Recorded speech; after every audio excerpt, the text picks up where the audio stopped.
Wait lang. Dito ka dito.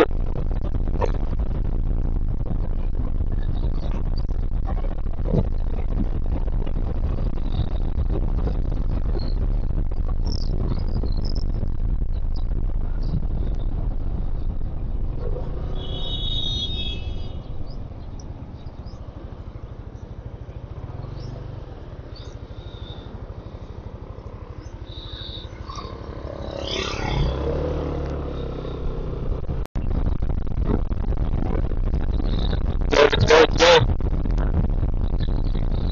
Wala na sa 33 minutes yung takbo natin. Malapit lang naman. Yan o. Nakita niya.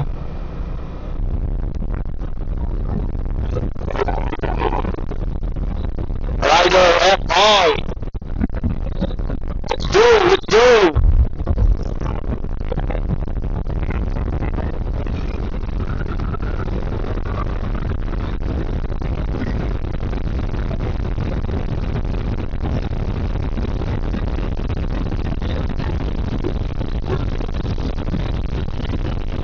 Ayos yung bike oh.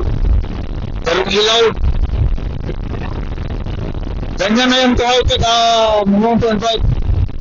Di tulad dati. Wala talaga. Walang upgrade sa mga mountain bike. Ngayon may ilaw na. At race car din.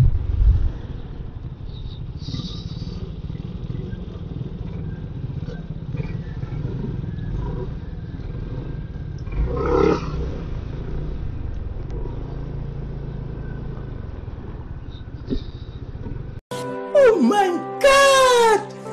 Wow! Shortcut na tayo.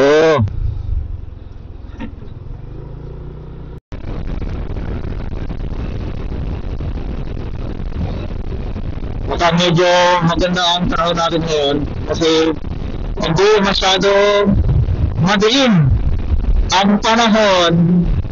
Hindi masama ang panahon natin ngayon mga kapit. Sana all. Parang nasa good mood yata ngayon si Lord.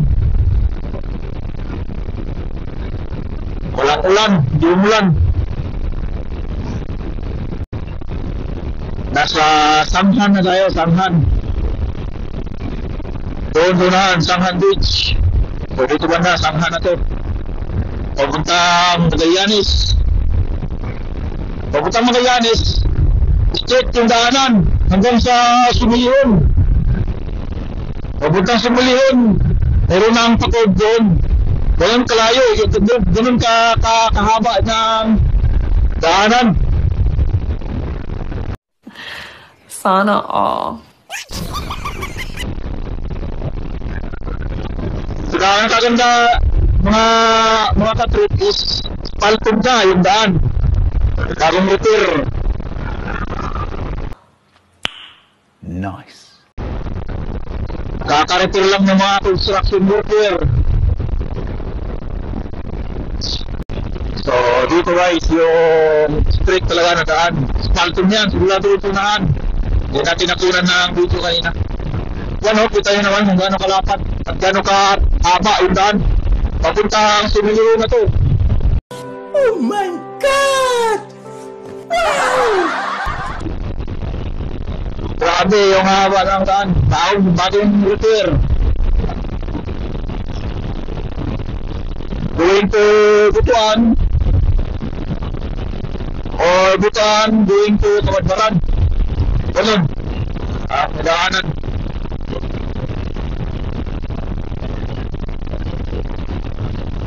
Ganda oh. Dito ngayon Sumilihon.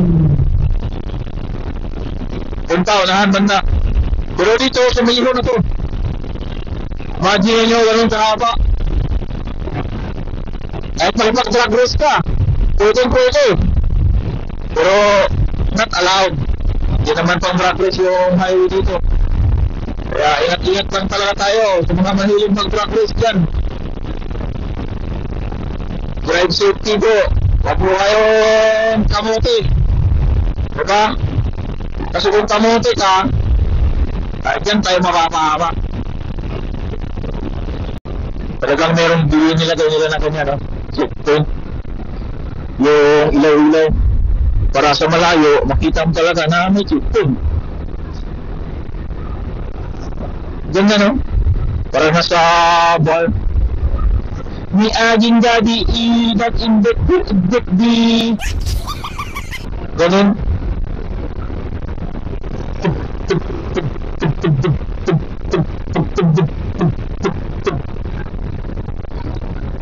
Nakakano ko yun, guys? Nakakaulit ng pera yun. Kasi pag pinaril mo na palagi pumupunta sa bar, wala, ubos ang money. Wala na para kang honey. Dito rin guys, meron na bagong repair nila. Binungkal nila yung lumang daan. Yan, nakita niyo yan? Yan, nire-repair naman yan. Papunta na itong Ampayon. So, dito din guys, meron din nire-repair. Binakbak lang, butas-butas na. Gawa ng panibagong daan.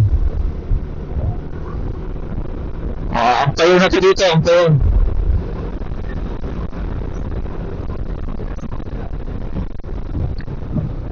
Uy, ano to? May aksidente? Ano to?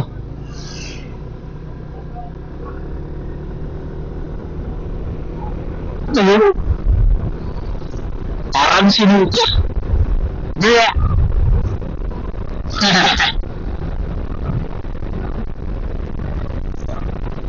O, dito ang Ampayon. Barangay Ampayon.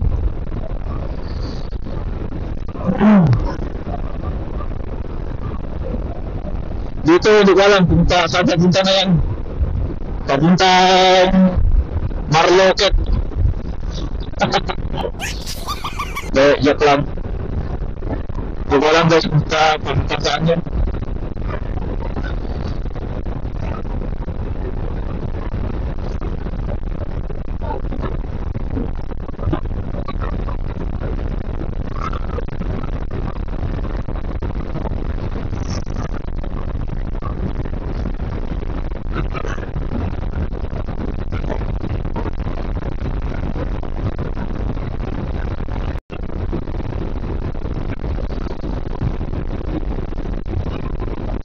Welcome to Butuan. Dito na tayo sa Butuan.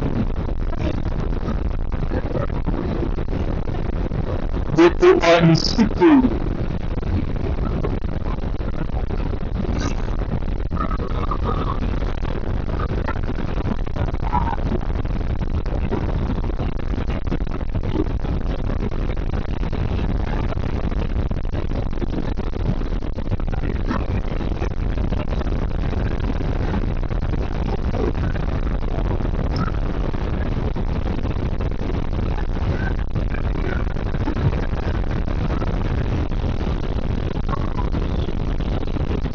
Nakawali ng baharan dito.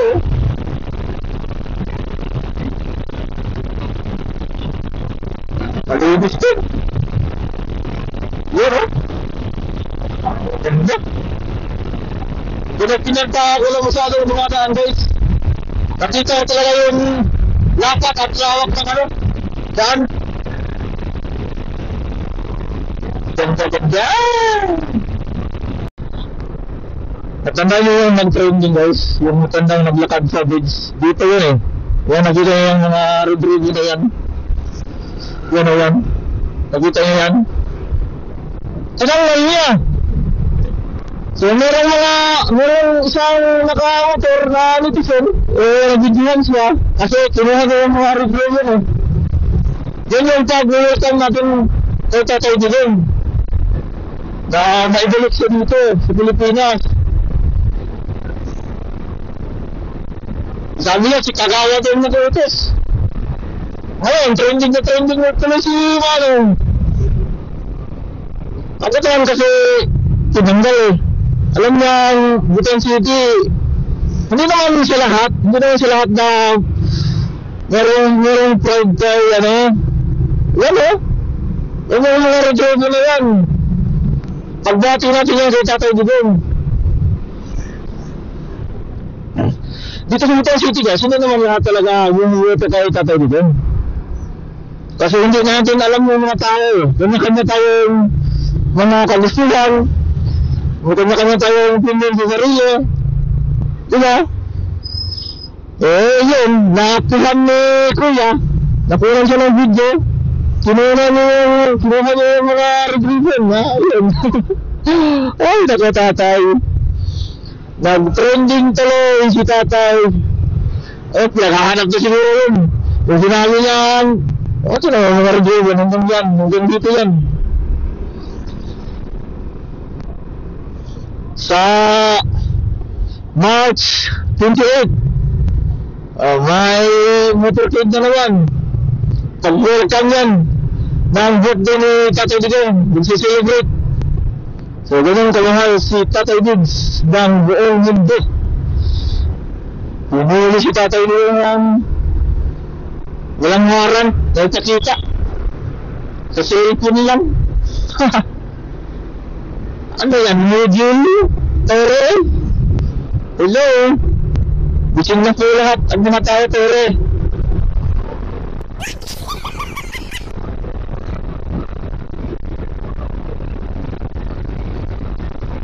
Isa po kasi buwan din. Talaga, bising mo yun. Kung hindi tayo nakikialam, etc. Narahanap talaga siya sa mga nangyari ngayon. Kasi, bro niya guys, itatawid doon, ginampit. So, wala naman ibang nakikitis doon. So, sabihin ko natin, si Tore lang. Di naman kikila si Tore na hindi ito siya galing sa itaas, di ba? Kasi sabihin, naputos. So, ngayon guys, kapag naka-isip natin doon, talagang nakukulong yung mga yan. Kasi nga, illegal yung pag-arresto nila.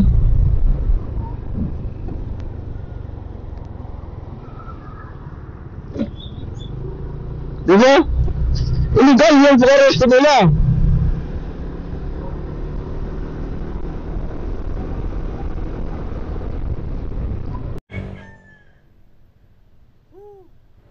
Butuan touchdown. Nandito na tayo guys sa Butuan.